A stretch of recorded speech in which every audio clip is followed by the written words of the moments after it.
침묵의 살인자 C형 간염 바이러스. 침묵의 살인자 C형 간염 퇴치 가능.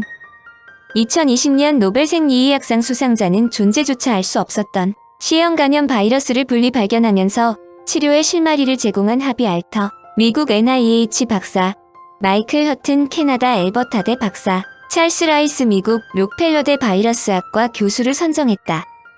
그런데 그들의 수상이 많은 사람들을 놀라게 한 것은 그들의 발견이 매우 오래전으로 하비 알터 박사의 경우 C형 간염 바이러스를 발견된 지 거의 40년 만에 C형 간염이 완치 단계에 이르자 이들의 공을 인정받았기 때문이다. 간염은 말 그대로 간에 염증이 생기는 질환을 칭한다. 간에 염증을 일으키는 간염 바이러스는 5가지 유형이 밝혀져 있는데 B, C, D형은 급성 및 만성으로 진행해 간경변과 간암을 일으키기도 한다. A형 간염과 B형 간염 바이러스는 1960년대 중반 발견됐다. 그런데 1972년 당시 미국 국립보건원에서 수혈 환자들을 연구하던 하비 알터 교수는 의문의 감염 사례들을 처음 보고했다. 알터 교수는 환자들의 혈액을 침팬지에게 수혈한 결과 침팬지에게서도 증세가 발현되는 것을 확인했다. 이 질병은 이후 BA, BB형 간염, 즉 A형도 B형도 아닌 제3의 간염이라는 이름이 붙었지만 정체는 불분명으로 침묵의 살인자로 알려졌다. 마이클 호턴 교수는 1989년 제약회사 카이론에서 문제의 바이러스 즉 C형 간염 바이러스의 유전 서열을 분리하는 데 성공했고 이 바이러스를 C형 간염으로 명명했다. 애초 A형도 B형도 아닌 간염으로 불릴 정도로 미지의 영역이었던 새로운 간염 바이러스가 규명되자 혈청 검사로 진단이 가능해졌다. 더욱이 C형 간염 바이러스가 간암과의 연관성이 있음을 발견하여 질환의 경각심을 갖게 했다. 1997년 워싱턴 대학에서 연구하던 찰스 라이스 교수는 C형 간염 바이러스의 내부 단백질 구조를 처음 밝혀냈다. 특히 그는 2005년 C형 간염 바이러스의 실험실 모델을 확립, C형 간염 치료제를 개발하는 데 영향을 주었다. 특히 유전적으로 변형한 C형 간염 바이러스를 침팬지에게 주입해 이 바이러스가 간염을 유발할 수 있다는 사실을 밝혀낸 것은 그의 공이다. 침팬지를 대상으로 한 것은 인간과 침팬지에게만 감염하여 병을 일으키기 때문이다. 즉 C형 간염 바이러스의 존재만으로도 간염을 유발할 수 있다는 사실을 밝혀 C형 간염 바이러스가 피를 통해 전염될 수 있다는 결론을 내리는 데 일조했다. 이들 3명의 공적은 간단하다. 이들이 C형 간염 바이러스를 발견해 간암, 간경변 등과 같은 질병에 맞설 수 있도록 결정적인 공헌을 했다는 것이다. 엄밀하게 말해 이들은 C형 간염 바이러스의 존재를 밝힌 사람들로 치료약을 발명한 사람은 아니다. 이번 노벨상이 특별히 주목받은 이유다. 기적의 치료약 개발. 간염은 간의 염증성 질환을 총칭하는 단어로 거의 모든 간 관련 질환은 간염으로 불린다. 간염은 인간의 사망 순위 원인의 9위로 꼽힌다. 간염의 종류는 바이러스성 감염, 독성 감염, 알코올성 감염, 자가면역성 감염으로 나뉘는데 이곳에서는 2020년 노벨 생리의학상을 수상한 바이러스성 감염에 대해서만 설명한다. 바이러스성 감염이란 바이러스 감염이 원인인 간염을 말한다. 한국의 경우 B형 간염이 절대 다수인 86%를 차지하고 C형 간염이 12%, A형 간염은 2%라고 한다. B형 간염의 경우 태어날 때 어머니로부터 감염이 된 수직 감염과 출생 이후 감염된 후천적 감염으로 나뉜다. 후천적 감염 중 95%는 감기와 비슷한 증상을 보이며 자연스럽게 병균을 처리하며 별다른 치료 없이 완치된다. 그러나 약 5에서 10% 환자의 경우 완치되지 못하고 만성 간염으로 발전한다.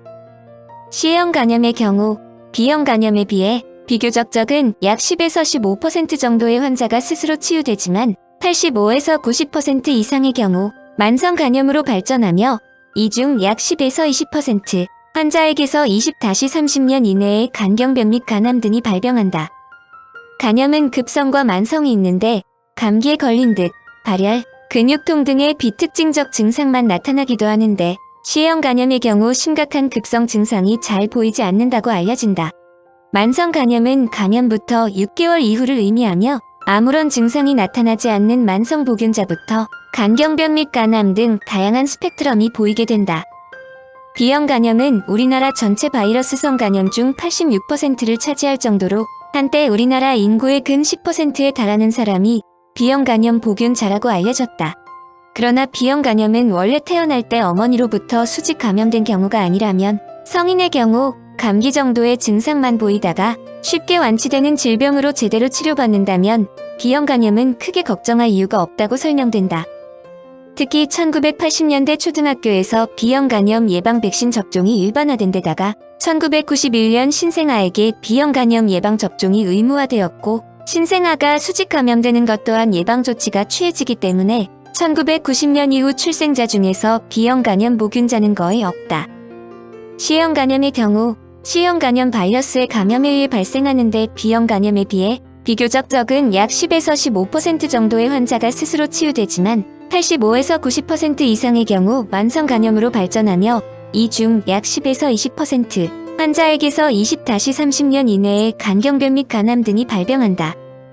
C형 간염의 경우 대다수는 평상시에는 증세가 나타나지 않으나 시간이 지나면 간경화와 간암의 강력한 원인이 되며 B형 간염이나 인간 면역 결핍 바이러스, 즉 에이즈와 동시 감염되거나 알코올 중독, 남성인 환자에서 간경화가 더 많이 나타나는 경향이 있다. 전 세계에서 일어나는 간경화의 27%, 간암의 25%는 이 C형 간염이 원인이다. 김승업 박사는 10년 전까지만 해도 인체의 면역력을 길러 바이러스를 간접적으로 공격하는 인터페론으로 치료했는데 C형 간염 바이러스 발견에 기반을 둔 연구로 완치율 98% 이상의 치료제가 개발됐다고 설명했다. 한마디로 치료제보다 모든 연구의 근본이 되는 바이러스를 발견한 공로를 높이 샀다는 것이다. 사실 얼마 전만 해도 C형 간염은 예방 백신, 마땅한 치료제가 없으며 잠복기가 몇 년이므로 감염돼도 조기 발견도 어려워 침묵의 살인자로 불린 이유다. 특히 혈액이나 체액으로 타인에게 조용한 전파를 일으킬 수 있어 더욱 위험한 것으로 지적되어 인간 면역 결핍 바이러스나 폐결핵과 비슷한 수준으로 인류 건강을 위협하는 질병으로 간주됐다. 그런데 2015년경부터 100% 완치에 가까운 신약이 개발되었는데 기적의 약으로 불리는 소포즈버비어 등이다. 한국의 경우 대체로 12주에서 24주 치료 후에 완치율이 95%에서 100%에 육박하는 효과를 보인다. 학자들은 한국인의 경우 바이러스 유전자 유형의 특성 때문에 완치율이 상당히 높다고 설명한다. 노벨상 위원회는 이들이 C형 간염 바이러스를 발견해 이전까지 A형 간염이나 B형 간염으로는 설명되지 않던 만성 간염의 주요인을 규명하는 데 기여했다고 평가했다. 이들의 노력으로 잘 알려지지 않았던 C형 간염 바이러스가 마침내 그 정체를 드러냈다는 설명이다. 또한 이들의 발견 덕택에 혈액 진단과 신약 개발이 가능해져 수백만 명의 생명을 구할 수 있었다는 것이다. 보다 구체적으로 말하면 들의 발견 덕분에 C형 간염 바이러스에 대한 첨단 혈액 검사가 가능해졌고 수혈 후 간염 위험이 크게 낮아져 전 세계 공중보건이 크게 개선됐다는 평가다. 실제 C형 간염을 완치할 수 있는 치료제로 C형 간염 바이러스를 근절할 수 있는 단계가 되자 세계보건기구는 2030년까지 이 질환을 전 세계에서 퇴치하겠다는 목표를 세웠다. 천연두가 지구상에서 사라진 것과 같은 맥락으로 바이러스성 질병과의 싸움에서 인류가 승리할 수 있음을 보여준 사례로 예시된다. 이들의 노벨생 이의학상 수상은 신종 코로나 바이러스 대유행 시대에 더욱 의미 있다는 평가도 있다. 의학사상 C형 간염처럼 단기간에 바이러스를 극복한 선례가 없다고 볼 수 있으므로 이를 역으로 생각하면 팬데믹을 일으킨 코로나19도 퇴치할 수 있는 치료제가 나올 수도 있다는 뜻이다.